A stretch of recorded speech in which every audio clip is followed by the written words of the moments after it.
মহিলা মাদ্রাসার আবাসিক ব্যবস্থাপনা নিয়ে প্রায় বিতর্ক তৈরি হয়। এ ব্যাপারে আপনার দৃষ্টিভঙ্গি জানতে চাই। আবাসিক মহিলা মাদ্রাসা সম্পর্কে আপনার সার্বিক অভিমত কি? আমাদের বোনদের দিন শেখার অধিকার আছে, প্রয়োজন আছে। বিশেষ করে মায়েরা তারা আগামীর প্রজন্মকে গড়ে তোলেন এবং আমাদের শিশুদের সবচেয়ে বড় এবং প্রথম শিক্ষক হলেন মায়েরা। অতএব তাদের মধ্যে দিনী চেতনা জাগ্রত করবার জন্য নানামুখী দাওয়াতি আয়োজন আমাদের নিতে হবে, দাওয়াতি উদ্যোগ আমাদের নিতে হবে। মহিলা মাদ্রাসাগুলো আলেমা, হাফেজা, দায়ে ইলাল্লাহ তৈরির কাজ করছে। এটা জোরালোভাবে করা উচিত। এটা নিয়ে ভিন্ন মত করবার খুব বেশি কারণ দেখি না। তবে আবাসিক যে ব্যবস্থাপনা সেটি আসলে মাদ্রাসায় মেয়েদের জন্য হোক বা ছেলেদের মাদ্রাসা ছোট বাচ্চাদের জন্য হোক, এসব ক্ষেত্রে সর্বোচ্চ সতর্কতা অবলম্বন করা জরুরি, যাতে করে কোনো প্রকার অনাচার এবং কোনো প্রকার অন্যায় কিছু ঘটতে না পারে। সেটি যদি যথাযথভাবে সম্পাদন করা না যায়, বরং সেটা যদি অনাচারের আপনার পরিমাণ বাড়তে থাকে, তাহলে সেক্ষেত্রে সেটা তো জায়েজ হবে না। নিজের সন্তানকে কেউ দেওয়ার আগে অবশ্যই আবাসিক যদি দিতে হয়, তাহলে সেক্ষেত্রে আবাসিক ব্যবস্থাপনা, সেখানে সিসি ক্যামেরা আছে কিনা, যথেষ্ট মনিটরিং আছে কিনা, শরিয়ার প্রতিপালন যথাযথভাবে হয় কিনা এবং দায়িত্বশীলরা সর্বোচ্চ সতর্ক কিনা, বিষয়গুলো দেখা তাদের কর্তব্য। আর যারা দায়িত্বশীল আছেন, যারা মাদ্রাসাগুলোর পরিচালনার সাথে ব্যবস্থাপনার সাথে জড়িত আছেন, তাদের কর্তব্য হলো এই মাদ্রাসাগুলোকে সকল প্রকার বিতর্কের ঊর্ধ্বে রাখা এবং তুলে ধরা। এগুলো যদি করা যায় তাহলে এটা অবশ্যই প্রশংসনীয়। আর যদি সেগুলো তারা যথাযথভাবে করতে না পারেন, তাহলে তো ভালো কাজ করতে গিয়ে তারা বরং গুনাহের কাজে লিপ্ত হওয়ার আশঙ্কাও রয়েছে। কাচের চুড়ি পরার ব্যাপারে শরীয়ী কোনো নিষেধাজ্ঞা আছে কিনা? আমার শ্বশুর বলেন কাচের চুড়ি পরা নাকি হারাম, এর আওয়াজ নাকি বাদ্যযন্ত্রের মতো। এই প্রশ্ন উত্তর হলো যে কাচের চুড়ি পরা এটা শরিয়ার দৃষ্টিকোণ থেকে নাজায়েজ কোনো কাজ নয়। কেউ যদি নিষেধ করে থাকেন, সেটি একান্তই তার না জানার কারণে তিনি বলেছেন বা ধারণা থেকে তিনি বলেছেন। কাচের চুড়ি একটি আরেকটির সাথে ঘর্ষণের ফলে বা স্পর্শ হওয়ার ফলে যে আওয়াজ সৃষ্টি হয়, সে আওয়াজটার কারণে এটা বাদ্যযন্ত্রের আওয়াজ মনে করে এটাকে নিষিদ্ধের আওতায় ফেলার কোনো সুযোগ নেই।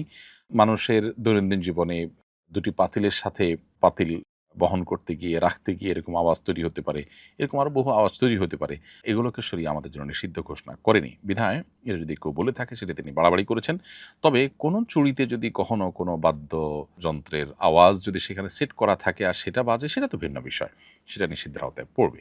বিবাহের অলিমা কখন করা সুন্নত? বিবাহের কত দিনের মধ্যে অলিমা করা যাবে? উত্তর হলো বিবাহের আগের সময় থেকেই মূলত অলিমা করা যায়। তবে রাত্রি যাপনের পর অলিমা করা উত্তম এবং মুস্তাহাব। আর নববধূ যতদিন নববধূ থাকে, নববধূর আবহাওয়া পরিবেশ থাকে, ততদিনের মধ্যেও অলিমা করা যেতে পারে। অতএব অলিমা করার বিষয়টি একেবারে নির্দিষ্ট একটা সময়ের জন্য ফিক্সড, এর একটু আগে বা পরেও করা যাবে না, ব্যাপারটা সেরকম না। যদিও উত্তম সময় হলো রাত্রি যাপনের পর। বাসার ছোট শিশুরা পেশাব করার পর পানি ব্যবহার করে না, যার ফলে তাদের কাপড়ে পেশাব লেগে থাকে। এমন শিশুদের কোলে নিলে আমার পোশাক বা শরীর নাপাক হবে কিনা? নাপাকি লেগেছে কিনা এ বিষয়ে নিশ্চিত না হলে বা কাপড় শুকনো থাকলে পবিত্রতার বিধান কি? খুবই গুরুত্বপূর্ণ একটি প্রশ্ন। প্রিয় দর্শক, এই প্রশ্ন উত্তরে বলতে চাই, আমাদের ছোট শিশুরা পেশাব করার পর যদি তাদের প্যান্টে, কাপড়ে পেশাব লেগে থাকে, ভিজে যায়, প্রথমত সেটি শুকিয়ে যাওয়ার পর যদি আমরা তাদেরকে কোলে নেই এবং এর কোনো দুর্গন্ধ আলামত কোনো কিছু আমাদের কাপড়ে, পোশাকে সেভাবে দৃশ্যমান না হয়, তাহলে সেক্ষেত্রে আমরা পবিত্র আছি, আমাদের পোশাক আশাক নাপাক হয়নি, সেটি আমরা ধরে নিব এবং সেটি পাক হিসেবে বিবেচিত হবে। আর যদি তাদের পোশাকের যে আর্দ্রতা বা নাপাকি, সেটা আমাদের কোলে নেওয়ার ফলে যদি আমাদের শরীরে বা কাপড়ে লেগে ভিজে যায়, তাহলে সেক্ষেত্রে অবশ্যই যে অংশটুকু ভিজেছে সেটুকু নাপাক হিসেবে বিবেচিত হবে এবং সেটি ধুয়ে পাক করতে হবে। এভাবে আমরা পবিত্রতার বিধান নির্ণীত করব ইনশাআল্লাহ তাআলা। আর যদি নাপাকের কোনো আলামত না থাকে, শুকিয়ে গেছে, সেরকম হালকা ভেজা যেটুকু, সেটুকুর কোনো ভেজা ভাব আমাদের কাপড়ের শরীরে আসেনি, তার ফলে অপবিত্র হয়েছি আমরা বা আমাদের কাপড় অপবিত্র হয়েছে, সেই রকম কোনো বিধান প্রযোজ্য হবে না। এরপরে প্রশ্ন হলো, কুপ্রবৃত্তি নিয়ন্ত্রণ করার উপায় কি? কুপ্রবৃত্তি নিয়ন্ত্রণ করবার জন্য আমাদেরকে নিজের বিরুদ্ধে নিজের সংগ্রাম চালাতে হবে। অর্থাৎ নিজের নফস বা আমার প্রবৃত্তি কোনো কিছু চাইলেই সেটা আমি করব, ব্যাপারটা সেরকম না। যদি সেটি নিষিদ্ধ হয়, হারাম হয়, তাহলে সেটা থেকে বেঁচে থাকার জন্য আত্মসংগ্রাম চালাতে হবে, মনের বিরুদ্ধে চলার চেষ্টা করতে হবে। এক্ষেত্রে আমাদের জন্য সবচেয়ে বড় বাধা হলো শয়তানের ওয়াসওয়াসা এবং শয়তানের ফাঁদগুলো। এজন্য একজন ঈমানদার কুপ্রবৃত্তিকে নিয়ন্ত্রণে রাখবার জন্য নিজের প্রচেষ্টার পাশাপাশি শয়তান যেন কোনোভাবে তাকে দুর্বল করে ফেলতে না পারে, শয়তান যেন কোনোভাবে তার উপরে প্রভাব বিস্তার করতে না পারে, সেজন্য সচেষ্ট থাকতে হবে।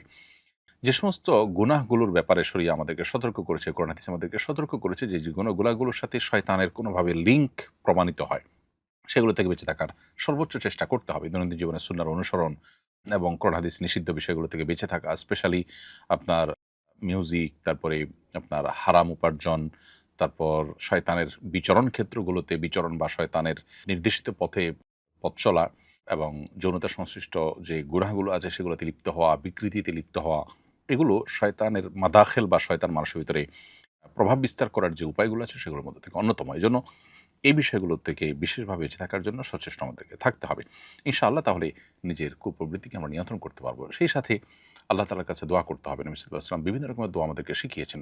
আল্লাহুম্মা আতি নাফসি তাকওয়াহা ওয়া যাক্কিহা ওয়া আনতা খায়রু মান যাক্কাহা।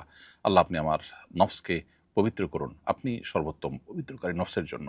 এছাড়া নবী সাল্লাল্লাহু আলাইহি ওয়াসাল্লাম দোয়া শিখিয়েছেন আমাদেরকে, আল্লাহুম্মা আলহিমনি রুশদি, আল্লাহ আমার নফসকে, আমার প্রবৃত্তিকে ভালো কাজে চলার জন্য আপনি পথনির্দেশ করুন, এবং ওয়ালা তাকিলনি ইলা নাফসি তরফাতে আইন, আল্লাহ আমার নিজের প্রতি, অন্য আরেকটা দোয়ার অংশ এটি, ওয়ালা তাকিলনি নাফসি তরফাতে আইন, আল্লাহ আমার নিজের নফসের কুপ্রবৃত্তির গোলাম যেন আমি না হই, সে যেন তার কথা মতো যেন একটা মুহূর্ত আমি না চলি, বরং কুপ্রবৃত্তি বা খারাপ মনোবাসনা যেটি, এটি থেকে যেন আমি বেঁচে থাকতে পারি। সেজন্য নবী আলাইহিস সালামের শেখানো যাবতীয় দোয়াগুলো আমরা আল্লাহর কাছে নিবেদন করব ইনশাআল্লাহ তাআলা।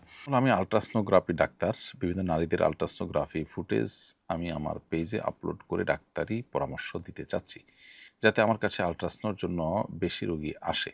এক্ষেত্রে রোগীর শরীরের বাইরের কোনো অংশ দেখাবো না, শুধু পেটের ভেতরের অংশ দেখাবো। এবার ভিডিও বানিয়ে কি আপলোড করা যাবে?